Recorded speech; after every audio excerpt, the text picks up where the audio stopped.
A criança que bateu na porta de vidro à meia-noite. Há noites que parecem se estender além do relógio, e há pecados que continuam respirando, mesmo quando todos acreditam que foram enterrados.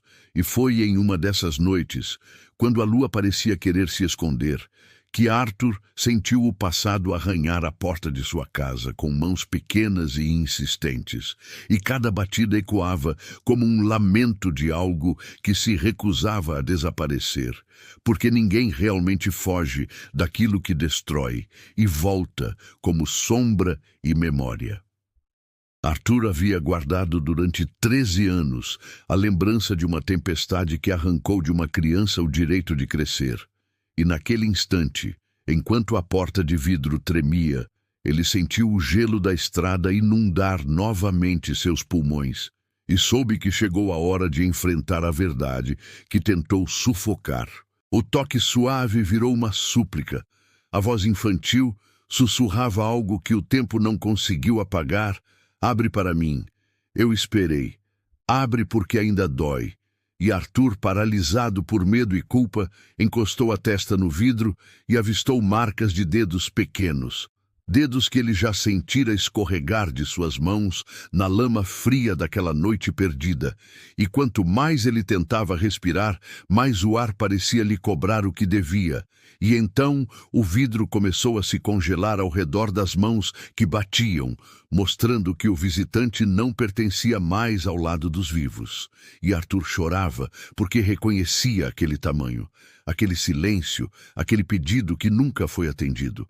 O menino atravessou a porta como se o vidro fosse água, e o frio tomou conta da sala e do peito de Arthur. O espírito se aproximou sem alcançar o chão, como se apenas a dor fosse seu combustível, e sua presença transformou as paredes em lembranças de uma estrada molhada e escura. E quando chegou perto, tocou o rosto de Arthur levemente com dedos que pareciam feitos de vento e ausência. E nesse toque, uma avalanche de memórias caiu sobre ele. A estrada, o breu, a chuva, seu carro deslizando o corpo pequeno, sendo lançado os olhos parados, implorando ajuda.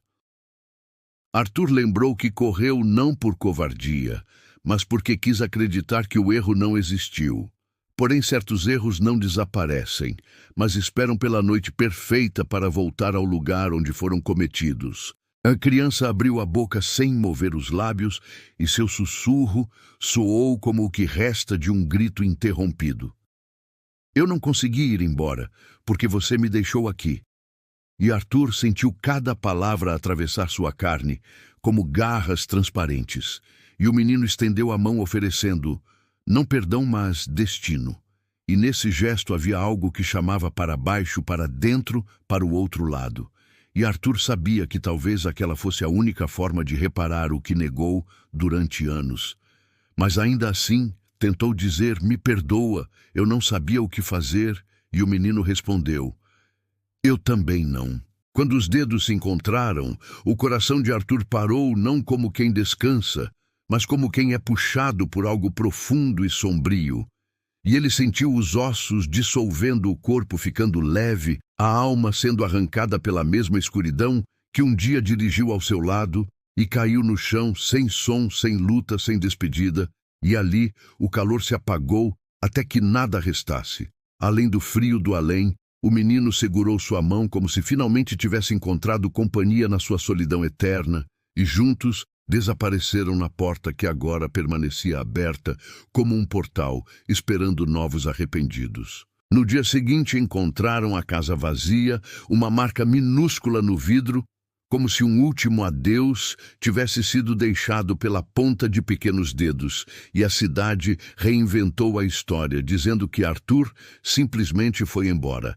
Mas quem passa em frente à casa nas madrugadas mais densas garante ouvir 2 batidas, seguidas de uma voz fina, perguntando se alguém pode abrir porque ainda está frio. E a eternidade não gosta de andar sozinha. E o que antes era apenas culpa, agora se tornou convite.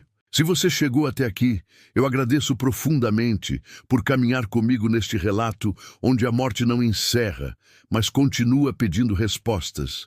Se gostou desta história, clique em gostei. Compartilhe este vídeo com alguém que aprecia mistérios e se inscreva no canal para que mais almas possam se juntar a nós nas noites que ainda virão. E antes de ir, deixe nos comentários qual lição você sente que permanece depois deste encontro. Você acredita que a culpa pode aprisionar duas vidas para sempre? Talvez a verdadeira condenação seja simplesmente não deixar alguém partir.